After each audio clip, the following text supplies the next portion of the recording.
Pinkerton's Ghosts is a horror anthology podcast by Superversive Radio, with no affiliation with any detective agency, person real or imagined, or the dark forces of Outre-Terre. It is not intended for children.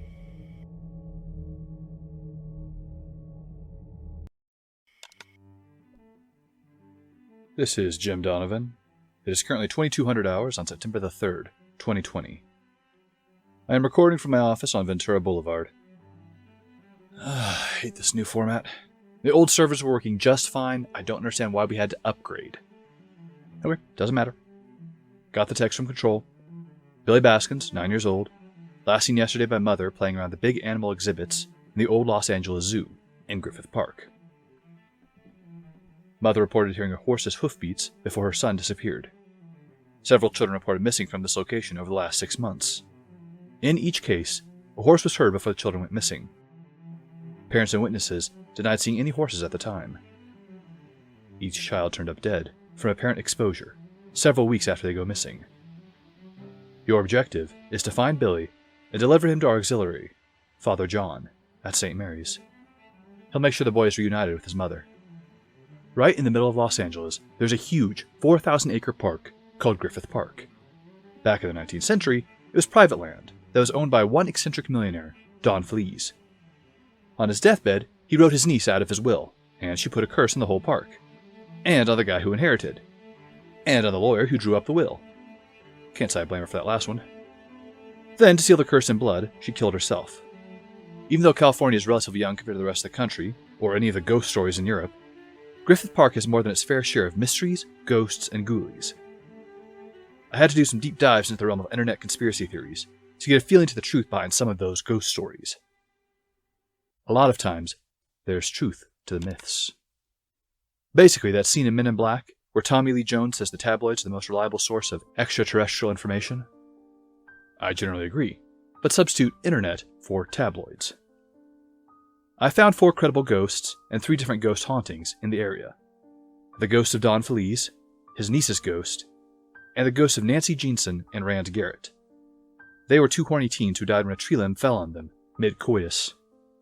And of course there's the usual cavalcade of supernatural creatures, monsters, and fae, who call Griffith Park home. So my suspect list was narrowed from infinite to near infinite. I'm sure the LAPD was investigating this and the other missing persons cases, but there's only so much they can do, thanks to police procedures and policy wonks. I have more freedom of action. Plus, unlike the official sources, I can focus on one case, while they are stretched thin due to budget constraints. And of course, because I focus on the paranormal, I can find solutions when the police sometimes can't. I packed my traveling kit, taking along a small backpack full of some water, beef jerky, and a couple of candy bars. You never know how long investigations are going to take. Better to over-prepare than under. I mentally braced myself for the drive down the I-5.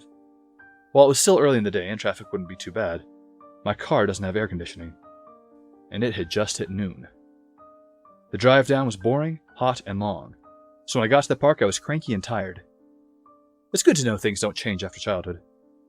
I parked my car and walked to the old zoo. When the park is busy, the place feels charming and inviting. However, this time when I walked up, I began to feel a certain uneasiness. I felt like I was trespassing in an old library. Every breath felt a little heavier, every step a little more difficult. The insects had stopped buzzing, and the birds had stopped chirping. Well, mostly. I could still hear a crow cawing. I considered opening myself up to the verum vicio, the true sight.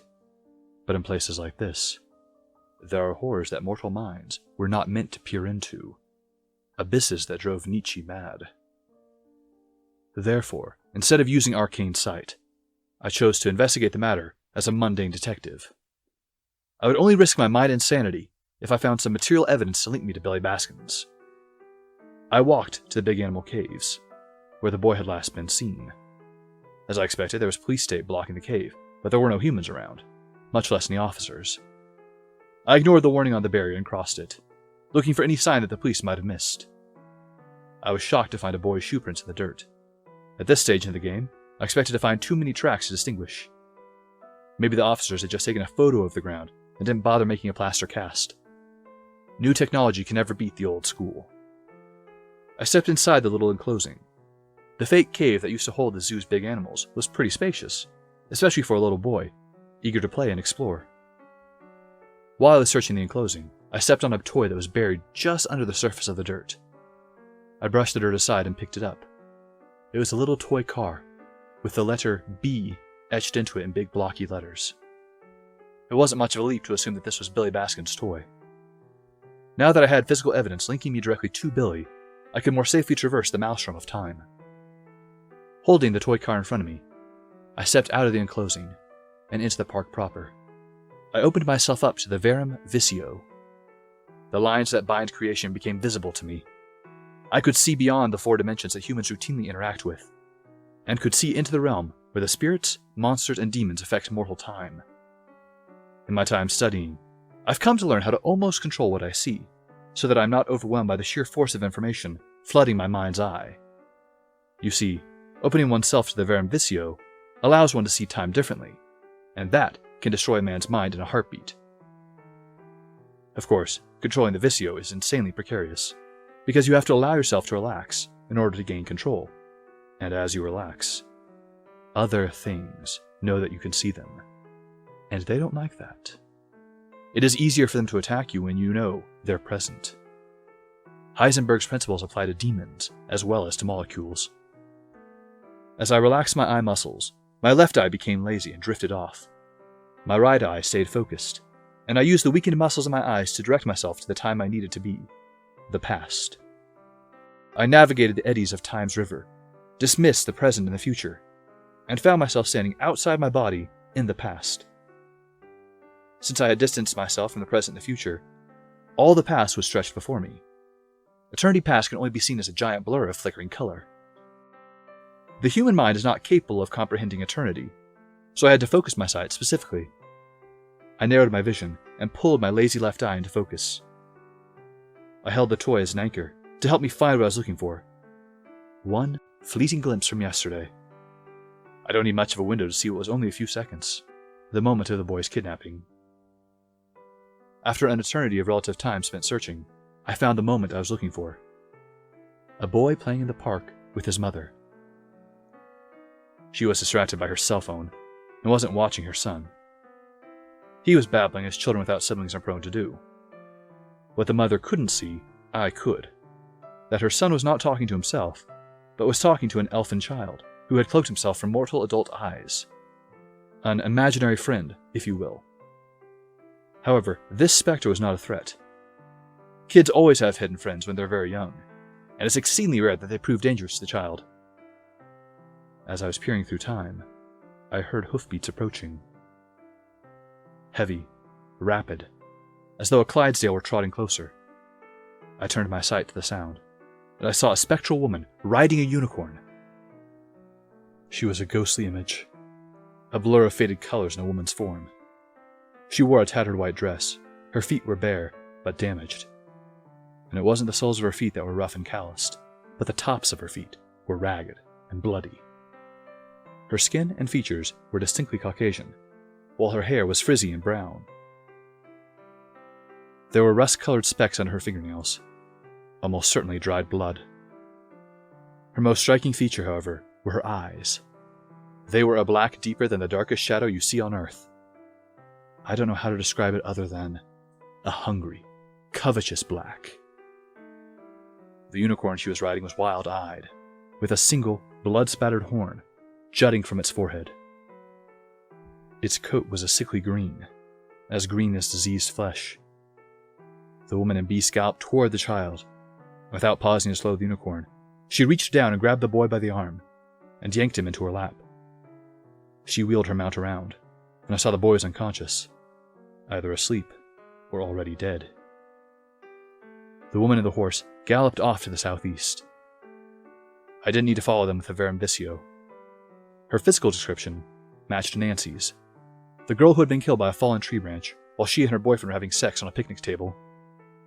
For all that time, their ghosts have haunted the picnic table where they died.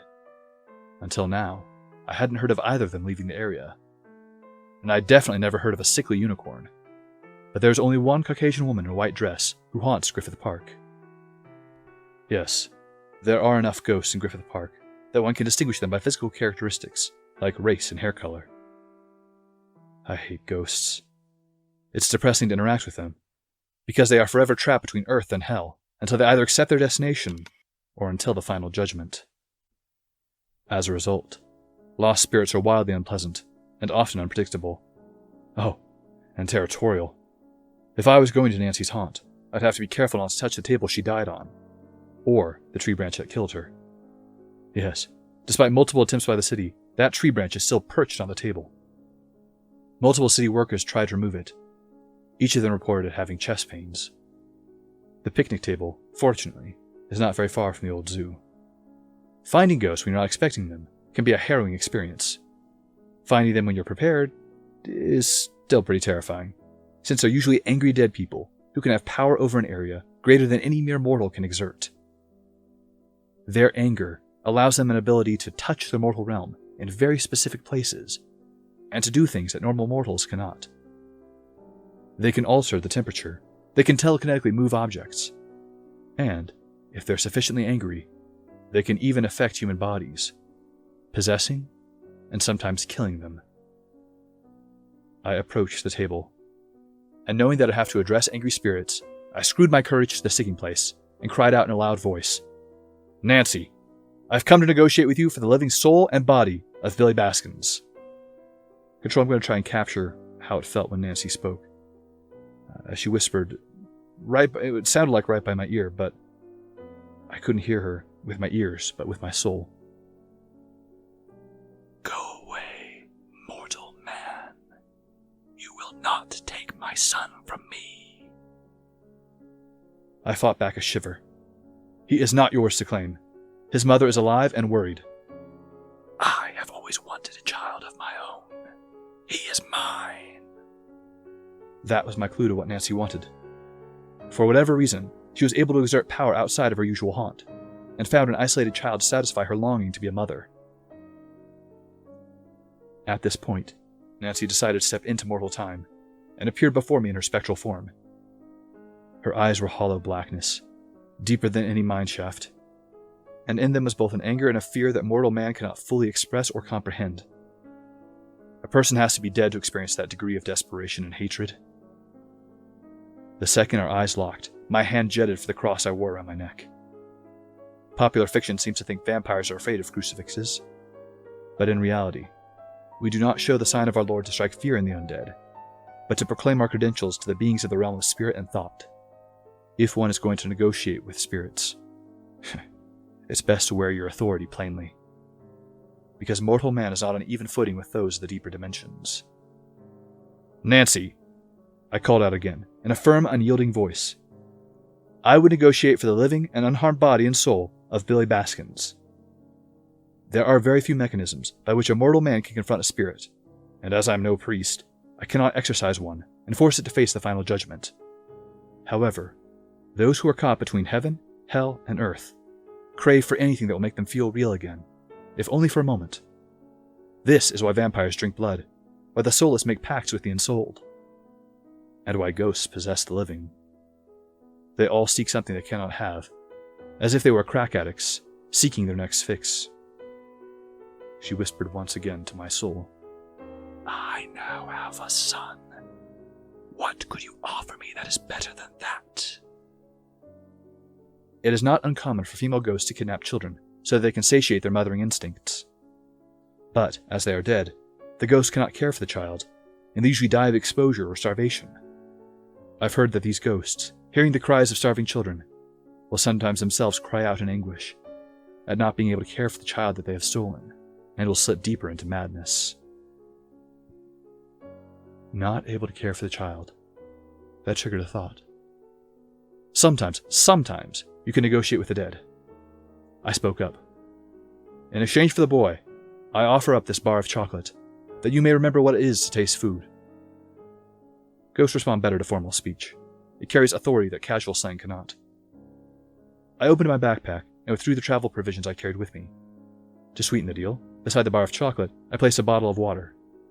It was frozen when I first put it in my bag, but now it had melted and was merely cold. The ghost drifted closer to me to inspect the food.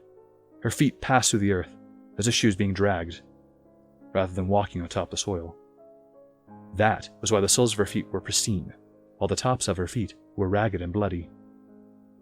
She reached out her blood-stained fingers to grab the food, but her hands passed through them. I had not yet yielded permission to her to take them. Spirits and ghosts are bound by very strict rules. In a firm voice, I said, "First, the boy, then the food is yours." Without any hesitation or a second of doubt, she looked over at the picnic table. There was nothing there. Then, as though looking through a heat mirage, the air shimmered around the table, and where previously was just empty ground, I saw a child asleep under one of the benches attached to the table. Nancy turned back to me and cocked an eyebrow, waiting expectantly. I looked at her nonplussed and said, "Say the words." The ghost looked directly into my eyes and said, "I yield all claims on the boy in exchange of the food offered." In the same formal tone, I said, "In exchange for the unharmed body and soul of Billy Baskins, I yield all claims on this bar of chocolate and this bottle of water." As the last syllable left my lips, Nancy pounced on the food. I hurried over to Billy. I have seen ghosts eat before, and it is exceedingly depressing, watching them try to capture the feeling of being alive. I'm not a ghost hunter, demanding answers of the dead. These are people. They are doomed. It never hurts to treat them with that last little bit of respect that they will never otherwise get. So I left her to her gluttonous feast. Billy was asleep and cold. I shook him awake, and the second he woke up from a deep sleep, seeing a strange adult, he screamed and started fighting me. I calmed him down by telling him over and over again that I was a park ranger and I was here to help him. He calmed down a bit and asked to see my badge. Of course. So I lied, and I told him that park rangers aren't like police, and they don't carry badges. I offered him a bag of beef jerky from my backpack. I had no idea when he had eaten last, but it was a sure bet that he'd be hungry. Kids always are. I talked to him for a little bit, gave him back his toy car, and set him at ease. He hugged that toy car with all his strength. He didn't remember anything that had happened. It was as if he had simply fallen asleep while he was playing at the old zoo. I didn't want to lie to him, but I had to comfort him, and donning the air of authority would, I thought, provide him that feeling of safety. I bundled up little Billy, and I carried him out of the park. He was still exhausted from the mystical nap, and so he dozed with his head on my shoulder as I carried him out. As we left, for the second time that day, I heard the birds stop chirping, and the bees stop buzzing. All life around me had stopped. Nature was waiting. I felt the hairs on my neck prick, and I felt cold from head to toe. I knew that if I were to slip into the Verum-Vicio, I'd see Nancy, and likely her dead lover, and possibly some other horror, all staring at me as I carried little Billy out of the lion's den and into safety. So, Control, the case of Billy Baskins wrapped up with me taking him to Father John at St. Mary's, since he's one of our child protection auxiliaries. I trust you'll know who to send to lay to rest the spirit in Griffith Park. Perhaps a certified exorcist will be able to question the spirit to gather more information, possibly find out how she was able to leave her sphere of influence to kidnap a child. But at this point, I've reached the limits of what I'm capable of doing. I'll drop off a written report with my case notes at the usual spot. Until then, Jim Donovan out. Pinkerton's Ghosts is a podcast distributed by Superversive Radio, licensed under an Attribution Non-Commercial Share-alike International License. This episode was written and performed by Ken Dickinson. Ken Dickinson performs our audio editing. Ben Wheeler edits the drafts, directs, produces, and herds cats. Visit us on Facebook, read articles on superversivesf.com, and wherever podcasts are distributed, you will find us. Contact us through Twitter at Pinkerton's Ghosts, or send an email at pinkertonsghosts@gmail.com. Thank you for listening.